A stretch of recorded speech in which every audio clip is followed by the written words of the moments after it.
Welcome back, everybody, coast to coast, This Week in America. Our guest on today's This Week in America, Stephen Swazo, has been called an American thinker who uses history and context to help answer big questions on American culture. In his latest book, Civil Strife, United States Affairs, he pieces together the American psyche by comparing historical notes, anecdotes, public documents, and the American Constitution. Stephen calls himself an industrial reject. He uses his formal education background and time as an unconventional social science researcher in the fields of philosophy, Western and Eastern religions, anthropology, applied sociology, and operant psychological conditioning. Stephen is the author of We Know Who God Is, Country Free USA, and Health 2, Take Action. Stephen Swazo, author of Civil Strife, United States Affairs, featured, by the way, at this summer's Book Expo Plus, BookCon 2019 in New York City, and he's our guest on This Week in America. Stephen, welcome to the program. It's great to have you with us today. All right, Rick. Glad to be with you. Looking forward to this conversation. Let's start off with the title, Civil Strife, United States Affairs. Explain the meaning of the title of your book. Yeah, Civil Strife zeroes in on the struggles an individual goes through in American society for his or her self-actualization and the contingencies that he or she must deal with. It's a fascinating concept in Stephen's book, and the last name is Swazo. The book is available, of course, at Amazon. You can click on directly to Stephen's Amazon link by going to our website, thisweekinamerica.us. Talk about the inspiration for the book, and then we'll talk about some of the contents of the book. But the inspiration, I know this is an idea that you've looked into for a number of years. How did it go from this idea, the study of yours, to actually writing this book? One was there's several inspiration, and one of the things that inspired me was the merger of the media with political ideas, ideology, through the Obama administration, and the kind of rule that we were subjected to during that time period, and specifically after the year 2000. You know, it's interesting, and it sparked the book Civil Strife, United States Affairs. Stephen Warren Swazo is the author and our guest on the program. The subtitle of the book is Basic Assumptions of Trust, Paradox, and Contradictions, Presidents, Politics, and Other Personalities of Real Interest that Stand the Ground. The book is Civil Strife, United States Affairs. Let's talk about some of the personalities in the news. A controversial president of the United States in the news every day for one reason or another. What are your thoughts on the current president? The current president, I deem him to be the new father, the new model father of America. Since he's got the spunk of Andrew Jackson, George Washington, FDR, Teddy Roosevelt, and the freeing of the unfree, something like Abe Lincoln. Yes. Okay. Okay. He has that kind of charisma in him, and ever since old man George Bush, the old man George Bush Sr. He was my icon as the model father of America. And for younger kids today, Donald Trump is the guy. I don't need a father figure. I'm father enough. Some others may be looking for it, but you don't need a father figure anymore in your life. But you have younger generations, who need a model. Yes. Yes. Where they could model their lives as in their growth. Here was a guy. Here was a stand-up guy. Here was, very outstanding. Withstood all the antagonisms, the adversity that no other man in the world we have representing us in our time had withstood. So he's a legend of sorts. Yes, and I'm in that category as you. My life is modeled already. It's not going to make a whole lot of difference who's in there for me anymore.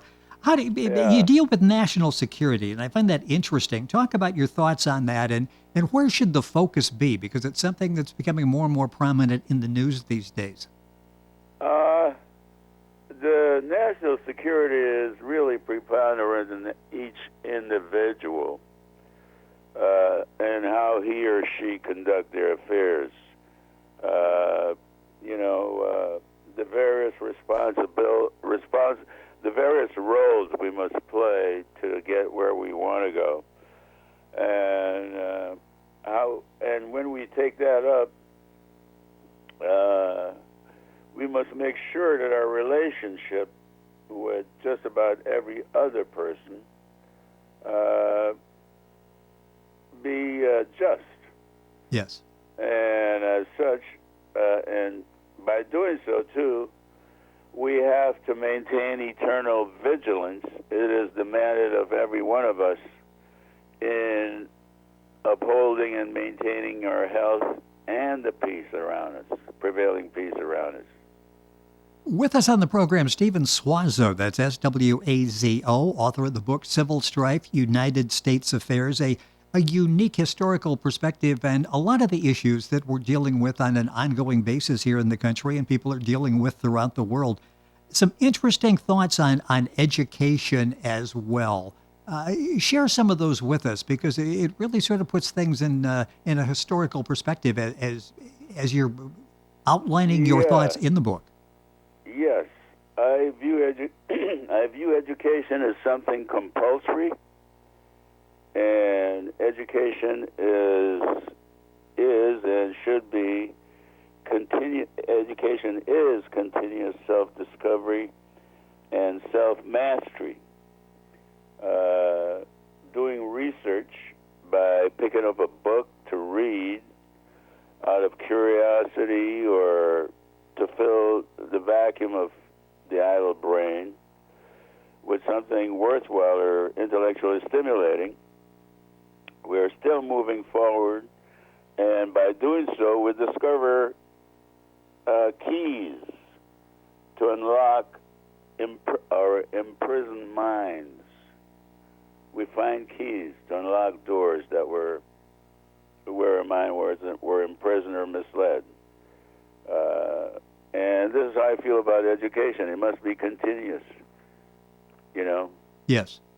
Yeah, so often we think once we leave a formal educational setting, a school, that education stops. Yeah, education doesn't stop there. Yes. It's a never end. It's till we die if we're interested in living well. Yeah, and I get the impression in reading Civil Strife, United States Affairs, each day is a new experience for you. It's a chance for thinking again. It's a chance for research, isn't it? Yes, it's like every day is like commencement day, man. The way it is. Yes.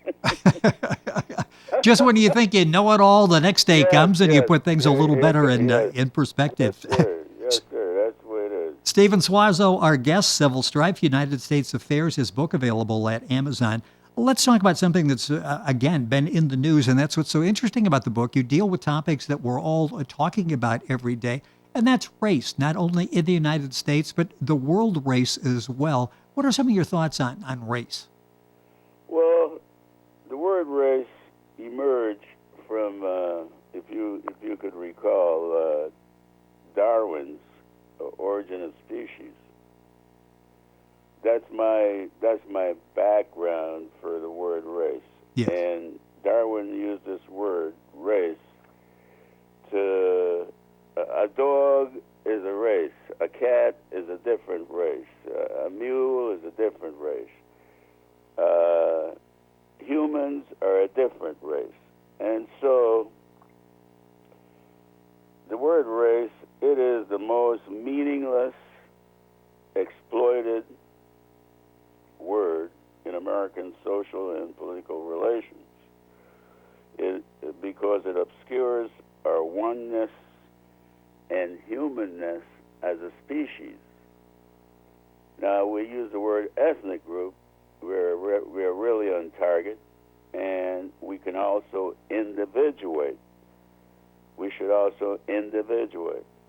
So, but race itself, this word should be discouraged from in all aspect of use, unless you're referring to the species as one. You're talking about whatever person as a human being, rather than his or her ethnicity. If you want to emphasize ethnicity, fine. We have classification for ethnicity here in the United States. Some of them, the first one I defy as a black person being called African American. I wasn't born nowhere in goddamn Africa. Yes, yes. I was born here in the United States. Yep. You know? Know exactly what you're talking about. That it confuses identity. The identity problem, the whole race problem, it should be dropped altogether. And if we're talking about race, we're talking about a species. And we are all one species. So I discourage the use of the word race and harp on Darwin's origin of species, referring to us as our oneness and humanness.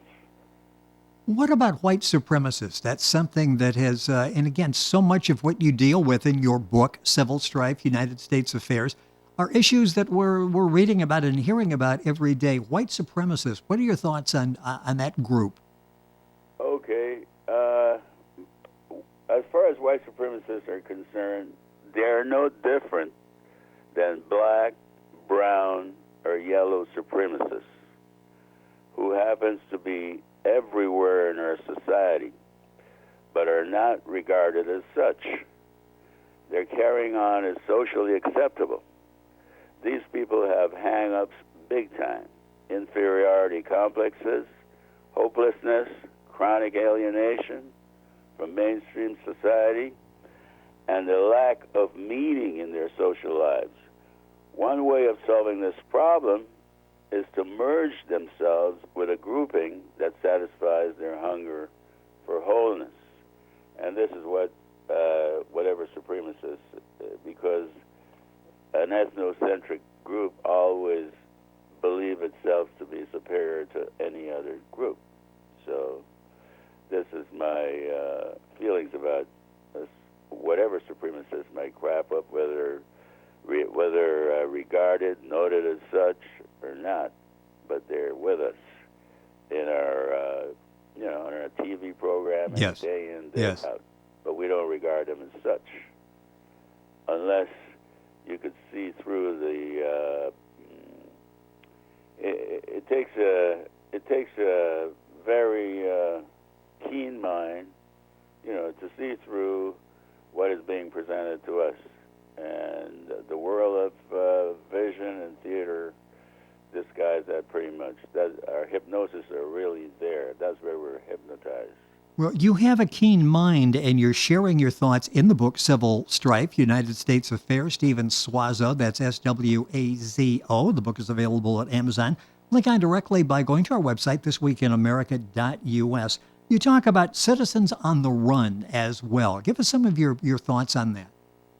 Okay, these are citizens who generally live on surplus income, such as inheritance, court settlements, winnings, and so on. It is a category of loose-knit people with no particular political affiliation. They do and use anybody and anything indiscriminately as they go about their daily social lives. They're basically nomadic, politically ignorant, and or generally liberal or Democrats, and can survive off popular notions. They're really not critical about the proliferation of solid or meaningful information unless it directly pertains to their particular ways of social life. In fact, they are ready to make a joke about anything serious that doesn't pertain to them. They can be really frustrating people if you're trying to get anything done. Yes. Stephen Swazo with us on the program, a unique perspective, a man of great thought, little words. So if you read the book, it's not like it's going to go on forever. It gets right to the point with salient points as well. And suddenly you stop and you're going through in your mind what you just read, and it gives you a different perspective, a different outlook, a different opinion on many things. There's so many people, citizens, that live on the edge of homelessness in our society today. Any thoughts on those people? I think this topic is going on right now, and it's been exhausted, rather than start doing the work of building. Government and private industry should come together and do something like an FDR with a Yes. housing thing, and because the situation is endemic of it's predicated on the economic situation, because the average person who has a job typically, I think these days, does not, that job, the tenure for that job is no longer than 2 or 3 years, whereby years ago, tenures were, when the economy was steady, stable, you could get tenure for a good 7 or 10 years. That's not available anymore. And with that, the price of rent keeps going up. There's no rent stabilization for, say, 5 or 6 years, that kind of thing. It races ahead of the economy, if you know what I mean. Yes. Yeah, they're not proportionately going up together. And then there's the wage. People want dramatic wage increase from $10 an hour to $20 an hour or $100, whatever they want. And that's not working. There's all kinds of promises by Bernie Sanders and the Democrats about, and what's the other lady there, Warren? Oh, Elizabeth Warren, yes. Yeah, and those are just fantasies about the social reality of the ups and downs of the working man, and him being in the job market, there, and its flow there. So, and the typical, and the situation I define or describe in my book is gives you a good load of it. It does. It brings it home in a very clear manner. The book is Civil Strife, United States Affairs by Stephen Swazo, our guest on the program. A couple minutes left. Something that we read about on an ongoing basis is enemies of the nation. Who exactly are the enemies of our nation of people? Our homebred Russians. Okay. Our own countrymen and women, media personnel. Right now, really, it's media personnel who do not subscribe to enduring principles of our Constitution, but deliberately play on and pander for public attention. Yes. No matter what. The Democrats and mass media have merged, and this is our real problem here, how to untangle that web. How to get these people back to their grassroots and, talk straight rather than twist whatever things Donald Trump might say that is straight, or any other person for that matter, to soothe and satisfy them. They've even changed the use of words now. Since Comey and his, the use of words as a key manipulating strategy there. When Comey tried to exonerate, what's her name, Hillary Clinton? Oh, Hillary Clinton, yes. Yeah, he used a word there about careless or something like that. Yes. Anyways, and it came up again with in this trial going on with in the Russia investigation there, the play on words. Oh, yes. Yeah, to redefine the meanings that we actually learned, that was well standardized by 1980 in any Webster's dictionary as far as I can see. Well, yeah, and I guess they think if they say it enough, we're going to suddenly change our definition and go with whatever it appears to be is the new definition that we hear Yes. at the time. A minute or so left in the program. Are there any television programs you watch? Is there anything you watch to pick up new concepts, new ideas? Well, Rick, since 1985, somewhere around there, I watched no TV other than seasonal NFL games. So that's been a good 35 years now. I can't deal with the phoniness, and I just can't deal with propaganda. It's just too heavy for me. Well, a clear thinker who's given up television. I wonder if there's a connection there between the two. Stephen Swazo, again, that's Swazo. He's been called an American thinker who uses history and context to help answer big questions of American culture, as you just heard over the course of the last 20 minutes or so. The book is Civil Strife, United States Affairs. Stephen also has written several other books that are available as well. You find all of those at Amazon. You can go to our website, thisweekinamerica.us, and link on directly. Stephen, it's been an eye-opening pleasure to have you with us on the program today. Thank you for sharing your thoughts. Hopefully we'll have a chance to do this again. Thank you so much for being with us on the program. Thank you very much, Rick. I'm looking forward to another session or whatever it is that we might have to do. Well, yes, there's so much more that we can cover. It's an excellent book, Civil Strife, United States Affairs. Stephen Swazo, our guest and the author. More, of course, at our website, thisweekinamerica.us. And we're back on today's program right after these messages.